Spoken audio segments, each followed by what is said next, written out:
Tonight, a man is in custody after allegedly shooting and killing a man in a Westside neighborhood this morning. And police don't believe it was a targeted incident, but they're still investigating the motive. On your sides, Brianna Ray Turner has been in that neighborhood where it happened. Brianna, what are people there telling you?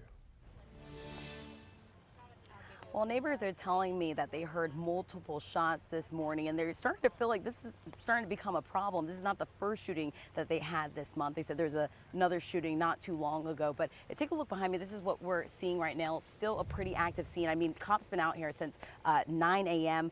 Police say they got multiple calls about gunshots in a wooded area between West Connect Boulevard and Pernicia Street. Police say there was an armed suspect. Now, police also say they don't know what the motive was. It appears that the murder victim exited out of his residence at the 6200 block of Pernicia Street. They believe he exited to see what the gunfire was about. When the murder victim did exit, he was shot and killed by the suspect.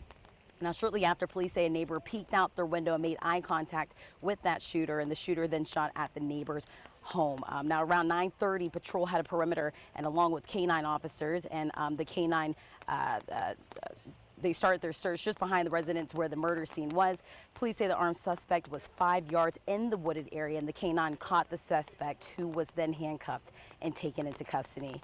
Now, he is charged with 3 counts of battery of law enforcement officers, to include the K-9. He was also charged with attempted murder, shooting at the individual through the window, and the murder charges for the deceased victims. Now, police have not identified the suspect, but says the suspect was transported to the hospital, and he is in critical but stable condition. I'm here live in Jacksonville. Brianna Ray Turner, First Coast News, on your side. Brianna.